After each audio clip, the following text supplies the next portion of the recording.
The Russell Westbrook experiment in Washington is over after just one season.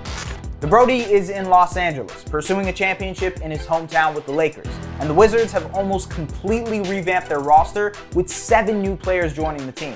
It was an impressive overhaul, and it's rare to be able to lose a player of Westbrook's caliber and come out unscathed, let alone improved. But with the offseason the Wizards just had, they accomplished just that. They've now surrounded All-NBA guard Bradley Beal with better defense and shooting that can complement all the facets of his game. So while you'd assume losing Westbrook hurts, expect the Wizards to be much friskier this upcoming season.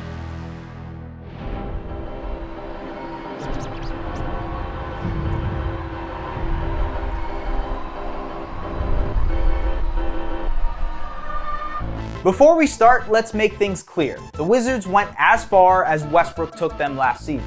The still explosive 32-year-old guard had yet again another season where he averaged a triple-double and practically willed the Wizards to the 8th seed by helping them go 18-7 to finish the season.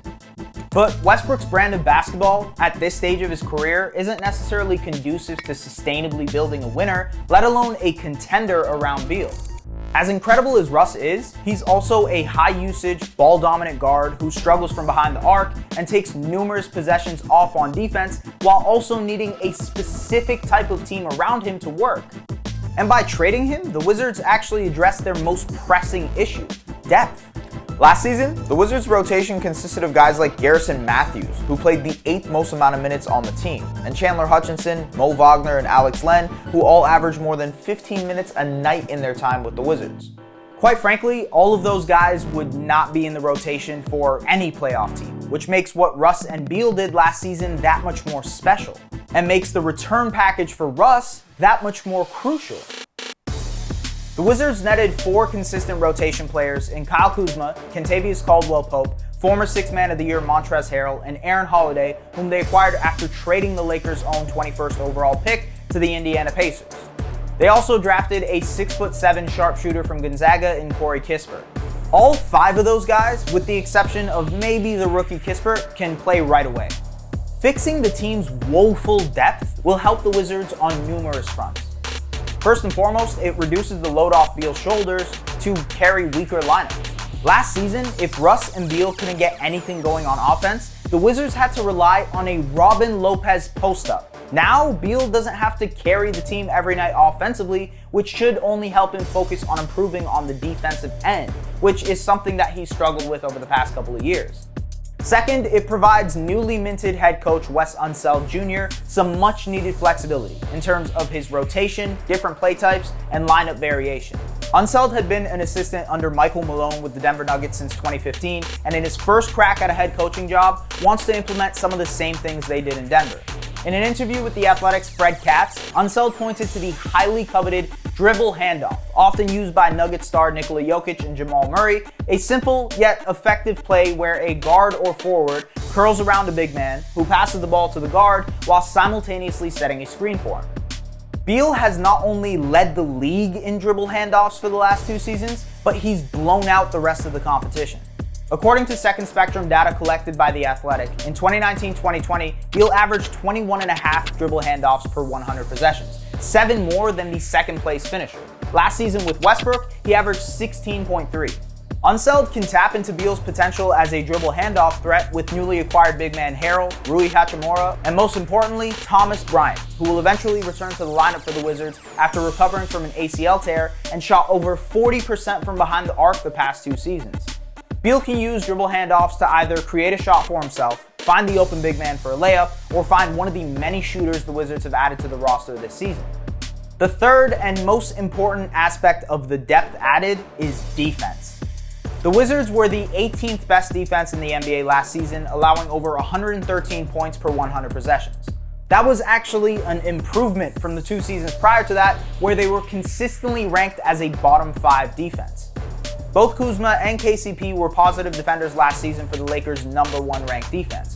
Harrell, while not a good defender by any means, provides an intensity and toughness on the glass that is useful in the regular season. And Holiday was a positive defender in 2 of his first 3 seasons in the NBA. Better defenders means the Wizards also won't foul as much. Only the Raptors and Warriors gave up more free throw attempts per 100 possessions. The Wizards' quote-unquote defensive stoppers last season in Isaac Bonga, Matthews, and Deni Avdija all had high foul rates, compared to KCP, who would have had the lowest foul rate on the Wizards last season.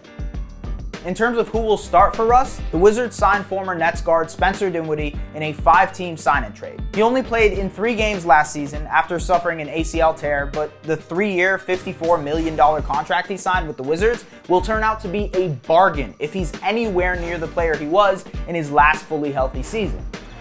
Dinwiddie makes his move, drives in, off the window, Spencer Dinwiddie! And while he is not Westbrook, and in all likelihood probably not an all-star type player, he can replicate some of the things Russ brought to the team. Like Russ, he is great at getting to the rim and drawing fouls, with a 44% free throw rate in the 2019-2020 season. He can score the ball. He averaged 20.6 points per game and 6.8 assists in his last fully healthy season with the Nets. Unlike Russ, he's not as good of a transition player or playmaker, which is going to hurt the production of rim-running big men like Harrell and Daniel Gafford. But he makes up for that with a somewhat of a better three-point shot and a 6'6" frame that at least gives you a lot of size in your backcourt. Regardless, Dinwiddie and Beal is going to be dynamic offensively and has the potential to be more formidable as a two-way tandem than Russ and Beal. Another byproduct of Russ's departure is more opportunity for the young guys on the roster, including Hachimura, Bryant, and most importantly, the 9th overall pick in the 2020 draft, Deni Avdija. Avdija all the way to the hoop with the lefty dunk. The Israeli showing some.